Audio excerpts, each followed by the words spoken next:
Hello friends, welcome to Sachin classes. दोस्तों, आज हम एक नई सीरीज के साथ आपके सामने उपस्थित हुए हैं। दरअसल ये जो सीरीज है वो है यूपी बोर्ड SCERT पैटर्न पर आधारित, जिसका नाम है कक्षा 6 विज्ञान। तो चलिए आज हम स्टार्ट करते हैं कक्षा 6 विज्ञान को। तो दैनिक जीवन में विज्ञान सबसे पहला चैप्टर स्टार्ट होता है। तो इसमें हम क्या क्या पढ़ने वाले हैं? तो दैनिक जीवन में विज्ञान की भूमिका क्या है, परंपरागत व वर्तमान परिप्रेक्ष्य में विभिन्न क्षेत्रों में विज्ञान की भूमिका क्या है, विज्ञान के अविवेकपूर्ण उपयोग से उत्पन्न समस्याएं, और भारतीय एवं अन्य देशों के वैज्ञानिकों का विज्ञान के क्षेत्र में क्या क्या योगदान रहा है। चलिए स्टार्ट करते हैं। तो दैनिक जीवन में विज्ञान क्या है? देखो, दरअसल विज्ञान है क्या, कि विज्ञान किस प्रकार सामने आया। तो विज्ञान का आने का कारण है कि उत्सुकता, क्या उत्सुकता या जिज्ञासा। यानी कि विज्ञान क्या है? विज्ञान जिज्ञासा है। यानी कि अगर किसी के मन में जिज्ञासा उत्पन्न होती है कि ये कैसे हुआ, क्यों हुआ, कब हुआ और इसका होने का कारण क्या है, तो यही क्या कहलाता है? यही विज्ञान कहलाता है। जैसे कि अगर हम बात करें कि हम अगर किसी चीज को, कोई भी चीज को हम ऊपर फेंकें या ऊपर से छोड़ें तो वो जमीन पर ही क्यों गिरती है।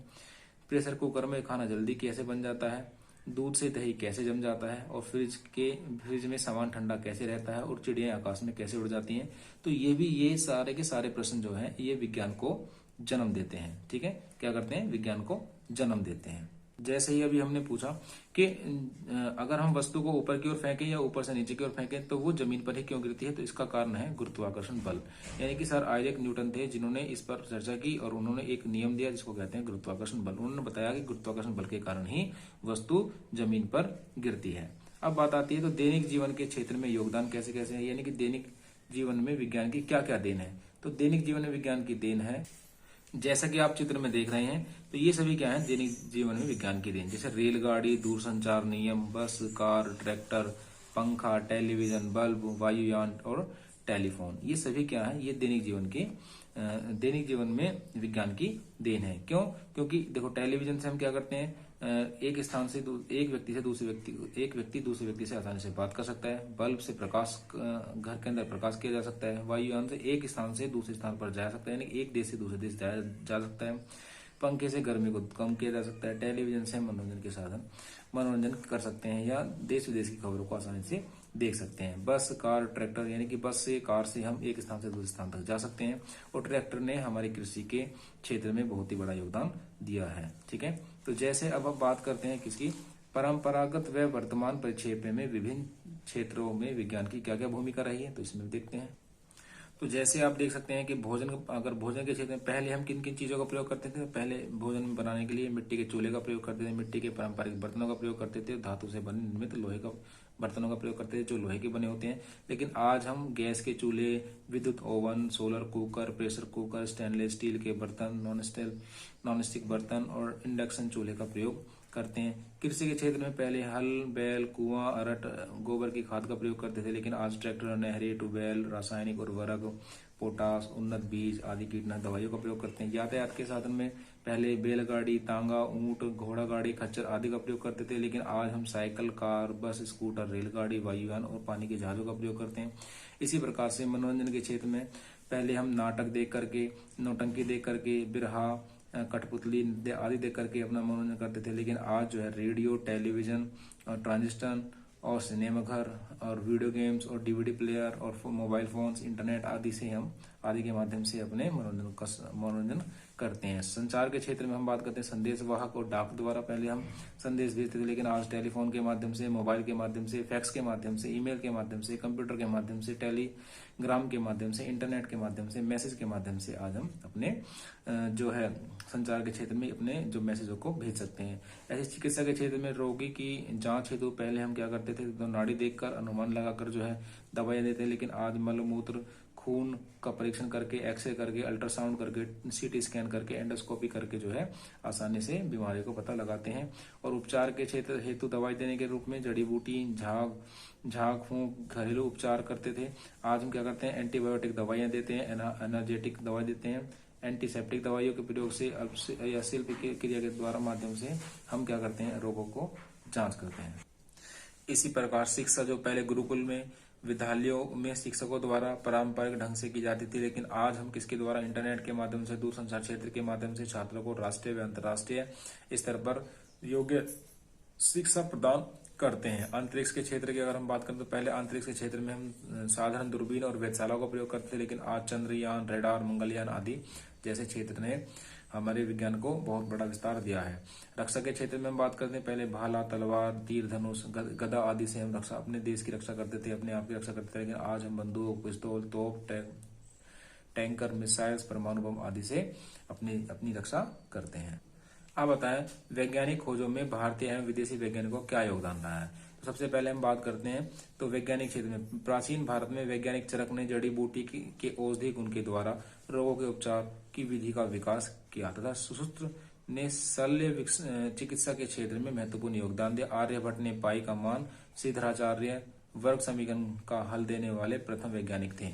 आधुनिक वैज्ञानिक खोजों में भारतीय एवं अन्य विदेशी वैज्ञानिकों एवं उनकी खोजों की तालिका 1.3 और 1.4 में के माध्यम से दर्शाया गया है। यानी कि सबसे पहले हम बात करते हैं तो भारतीय वैज्ञानिक चरक हैं जिन्होंने जड़ी बूटी के माध्यम से औषधि का निर्माण किया, और सुश्रुत जो है जो शल्य चिकित्सा के क्षेत्र में जिन्होंने योगदान दिया। आर्यभट्ट ने जो पाई का मान दिया, और सिद्धराचार्य ने एक वर्ग समीकरण का निर्माण किया। यहाँ पर कुछ भारतीय वैज्ञानिक दिए गए हैं जिनका योगदान विज्ञान के क्षेत्र में रहा है, जैसे जगदीश चंद्र बोस जिन्होंने पौधों की संवेदनशीलता के माध्यम में योगदान दिया। सर सीवी रमन प्रकाश का प्रकीर्णन जिसको रमन प्रभाव भी कहते हैं। एस रामानुज संख्या सिद्धांत दिया। S N Bose quantum mechanism या गॉड पार्टिकल दिया।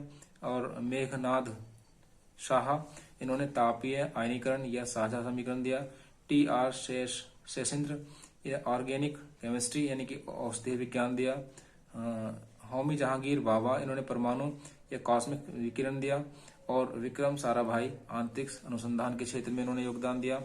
और डॉक्टर एपीजे अब्दुल कलाम जिसे मिसाइल मैन के नाम से भी जानते हैं और प्रेक्षण या मिसाइल प्रेक्षण के नाम से जानते हैं। डॉक्टर कस्तूरी रंगन इन्होंने प्रेक्षण शास्त्र में अपना योगदान दिया। डॉक्टर हरगोविंद खुराना अनुवांशिक कोड की स्थापना इन्होंने की। और सुब्रह्मण्यम चंद्रशेखर खगोल विज्ञान दिया। और कल्पना चावला इन्होंने अंतरिक्ष विज्ञान के क्षेत्र में योगदान दिया। जैसा कि आप चित्र में देख भी रहे हैं, आर्यभट्ट, सीवी रमन और होमी जहांगीर बाबा, कल्पना चावला और एपीजे अब्दुल कलाम। कुछ विदेशी वैज्ञानिक जिन्होंने विज्ञान के क्षेत्र में योगदान दिया। एडवर्ड जेनर रोगों से रक्षा हेतु वैक्सीन बनाई। अलेक्जेंडर फ्लेमिंग इन्होंने पेनिसिलिन की दवाई का निर्माण किया। मैडम मेरी क्यूरी इन्होंने रेडियम और पोलिनियम आदि का आविष्कार किया। गैलीलियो ने दूरबीन का आविष्कार किया। थॉमस एल्वा एडिसन ने ग्रामोफोन एवं विद्युत बल्ब का आविष्कार किया। गिलियर्मो मार्कोनी ने रेडियो का आविष्कार किया। अलेक्जेंडर ग्राहम बेल ने टेलीफोन का आविष्कार किया। सर आइजैक न्यूटन ने गुरुत्वाकर्षण का नियम और गति के सिद्धांत दिए। चार्ल्स बेबेज ने कंप्यूटर का, और माइकल फेराडे ने डायनामो, और विलियम्स रोंटजेन एक्सरे, और जॉन लोगी बेयर्ड ने टेलीविजन, और अल्बर्ट आइंस्टीन ने फोटो इलेक्ट्रिक प्रभाव दिया। तो ये कुछ वैज्ञानिक हैं जिन्होंने दैनिक जीवन में अपना योगदान दिया, जैसे Thomas Edison, Marconi, madam Curie, Galileo और अल्बर्ट आइंस्टीन जैसे वैज्ञानिकों ने, विदेशी वैज्ञानिकों ने विज्ञान के क्षेत्र में अपना योगदान दिया। तो कुछ ऐसे वैज्ञानिक हैं जिन्हें भारतीय एवं विदेशी वैज्ञानिक जिन्हें नोबेल पुरस्कार से सम्मानित किया गया, वो कौन कौन से वैज्ञानिक हैं, जैसे sir C V Raman, doctor Hargobind Khorana, Subrahmanyan Chandrasekhar, Albert Einstein, madam Curie, Alexander Flemings आदि को नोबेल पुरस्कार से सम्मानित किया गया है। तो भारतीय अंतरिक्ष अनुसंधान संस्था यानी कि इसरो। तो आइए जाने इसरो के विषय में। तो भारत में अंतरिक्ष अन्वेषण तथा अंतरिक्ष प्रौद्योगिकी के विकास एवं उनके उपयोग का कार्य भारतीय अंतरिक्ष अनुसंधान संस्थान यानी कि इंडियन स्पेस रिसर्च ऑर्गेनाइजेशन के द्वारा किया जाता है। इसे संक्षेप में इसरो भी कहते हैं। इसकी स्थापना 15 अगस्त 1969 को की गई थी और इसका मुख्य यहाँ बेंगलोर में उपस्थित है। यहाँ कृत्रिम उपग्रहों को डिजाइन करके निर्माण किया जाता है और कृत्रिम उपग्रह भी पृथ्वी की परिक्रमा करते हैं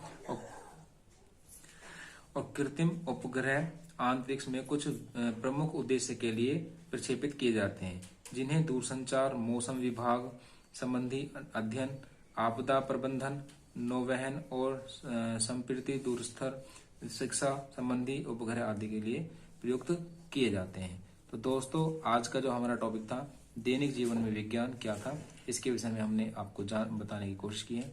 अगर आपको ये वीडियो अच्छी लगी है तो इसको लाइक करें, शेयर करें, सब्सक्राइब करें और बेल आइकन को जरूर दबाएं, ताकि ऐसे ही कुछ और वीडियोस आपको मिलती रहें।